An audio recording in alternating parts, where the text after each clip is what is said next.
This is nothing like the office.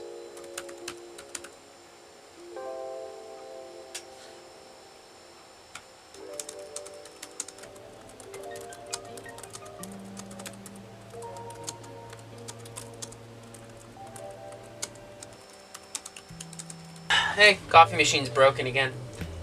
What you working on? Nothing. Suspicious. But I'm just an extra in an intro skit, so I'm not gonna press it. Just came by to tell you the machine was broken, so if you want coffee, gotta use the percolator. Alright, thanks. Yep.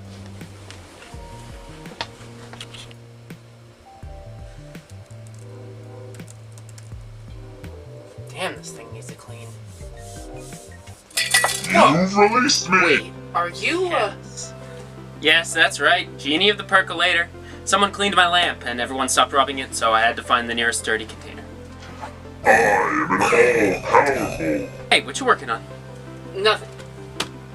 Oh, that was kind of a courtesy. All-powerful, I already know what it is. You seem to know how this works, so what do you say we get this whole three-wish deal cracking by starting with that? Because it needs some work. I don't need any help. First novel, huh? Hate to bring this up again, but all-powerful, I do know what you wrote already, and it needs work, buddy. I said it. Wait! Ah! Hey, using that percolator? It's all yours. Cool. No! What's up, writers and bus people? You hate that guy as much as I do? It seems ridiculous, right? That someone would turn down a wealth of knowledge and help like that. Here's the thing.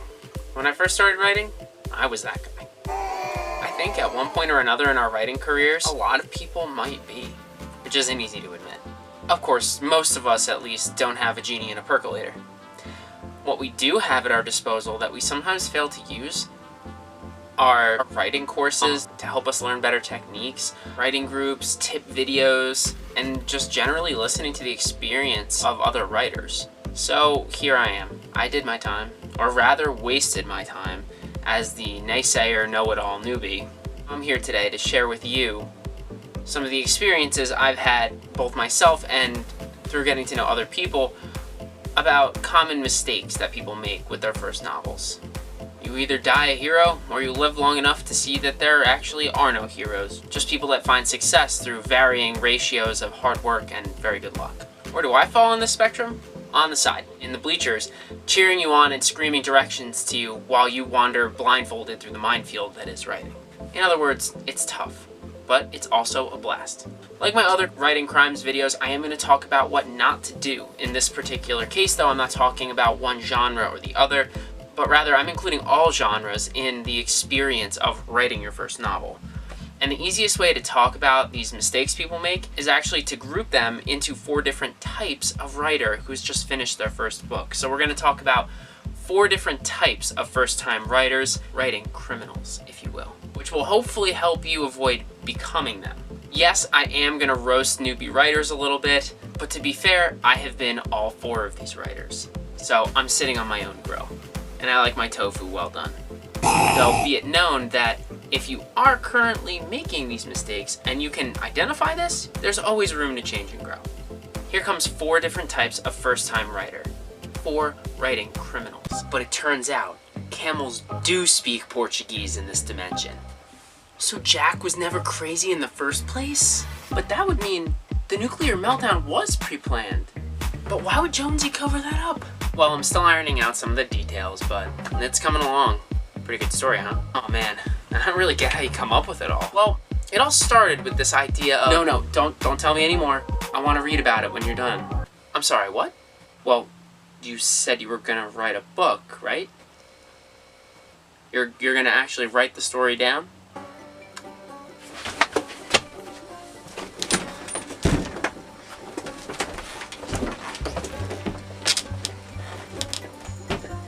Yes, there are really people like this, and it can be very frustrating to be around them for writers who have a greater level of discipline.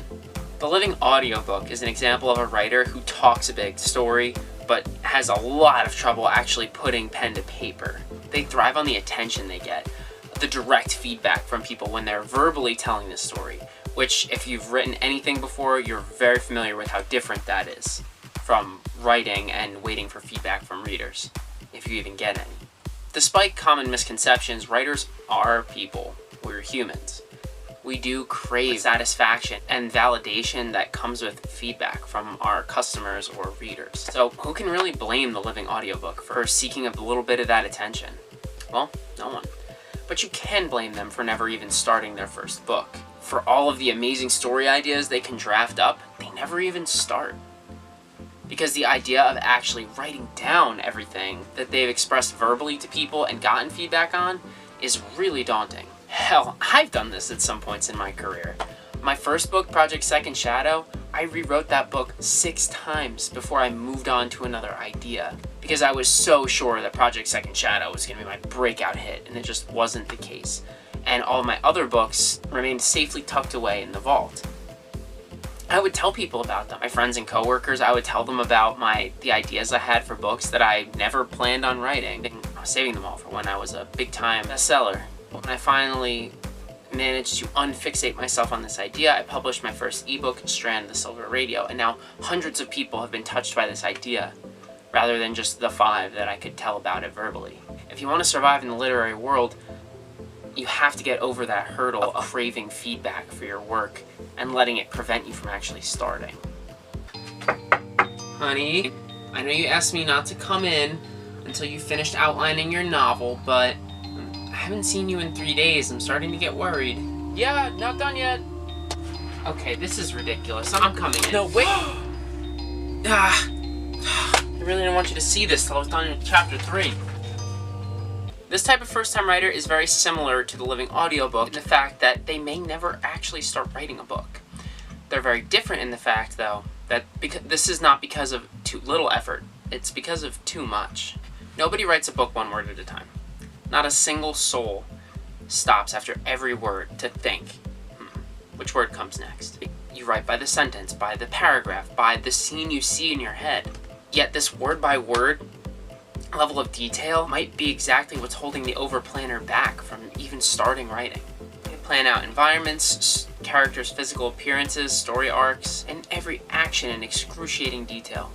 Most people will flicker in and out of a sort of overplanner mode where you might get really obsessive about one scene that you really want to nail for your readers, or maybe a certain emotion you get stuck on that you really want a certain character to convey. If you obsess over every little detail from the beginning, you might end up like the poor bastard we just saw, tangled up in a yarn straitjacket down a rabbit hole. You want the cold hard truth about planning what you write? Well, I can't give it to you, because this is only my opinion, based on my experience as ghostwriting and writing my own novels. There's only one cure for overplanner syndrome: free will. Your story is like a human child. It needs a degree of freedom, or it's going to turn out weird. It needs the freedom to twist and turn and have unexpected characters and locations. If every single step your main character takes is ironclad, it's probably also going to be boring as hell. Your readers will be able to see every single thing that happens before it happens. Characters will be dry, development will be flat, because you didn't craft it with a creative mind. Plus, chances are if you never open up your mind to possibility and obsess over every word before you write it, you may end up stuck in the yarn trap. Remember, no book is perfect. There's just some that people really like. Hey, you wanna get pancakes? Do I look like I wanna get pancakes? I don't know. You just don't get it, Larry. If you're a writer on any stage, you may have heard the phrase, show, don't tell.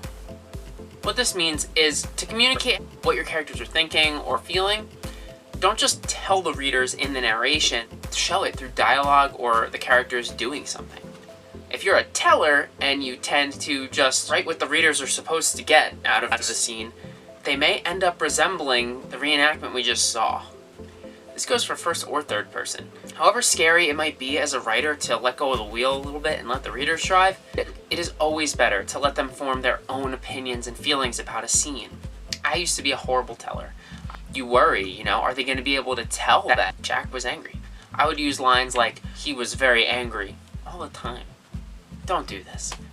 Have Jack clench his fist at his sides or give some kind of snippy comeback. Show the stress lines in his forehead. Not everything has to be so dramatic and obvious. You can leave things up to the reader's interpretations. That actually helps them connect with the story more. My excuse was, how else will I make sure that the readers are picturing what they should be? No. This is not how art works.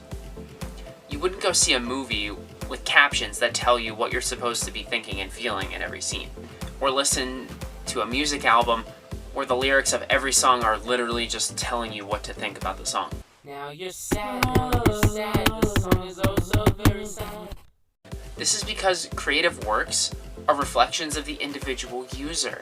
It's all about the experience the listener, the viewer, the reader has when they specifically interpret your work. Your audience needs the freedom to develop their own thoughts and opinions on what they're reading.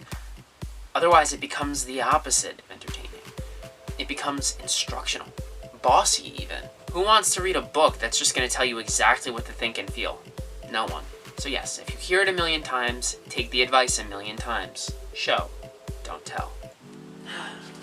Hey kid, you like stories? Whoa.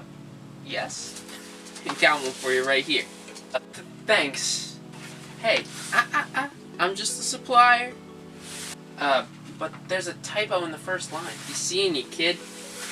Ugh, this is horrible. Another reader, sir. The supplier is that writer who you can't say anything to. Maybe they act like they're listening, but they really aren't, or maybe they just vanish into the shadows like the guy we just saw. But either way, you can't tell them anything about their writing. They won't take suggestions.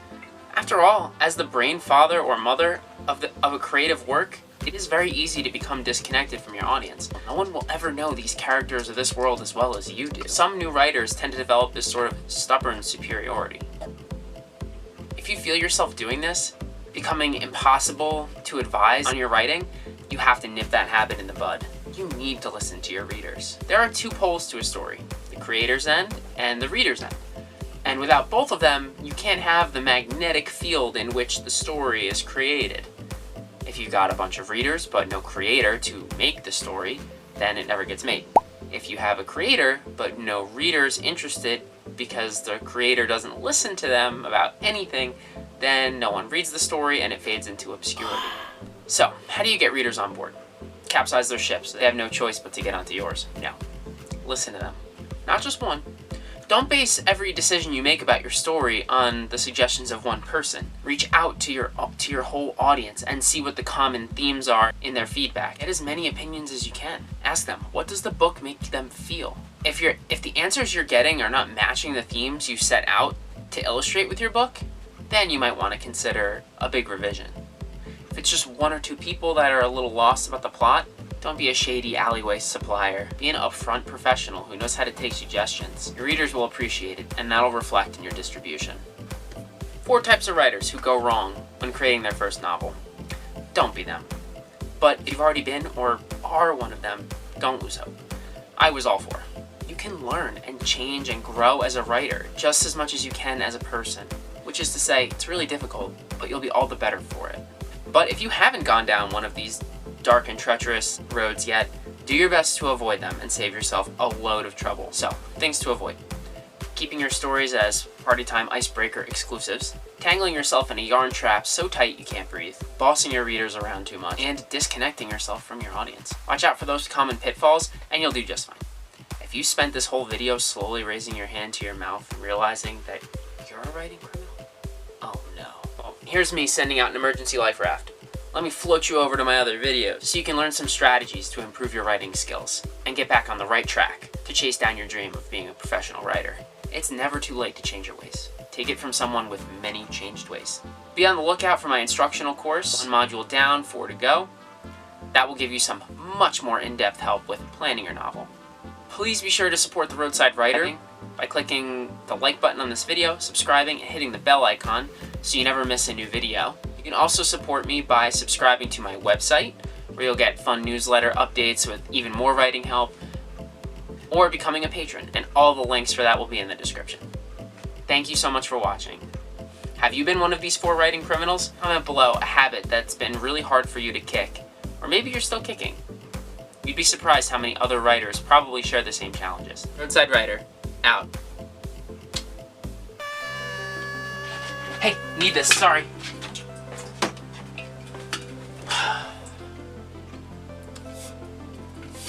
I am the all-powerful. Aw, man. No, I've changed. I'm ready. I wish to be a famous author. Oh, right. So changed. Wait. Fine. I wish to learn how to become a better writer. Alright. You ever heard of the roadside writer?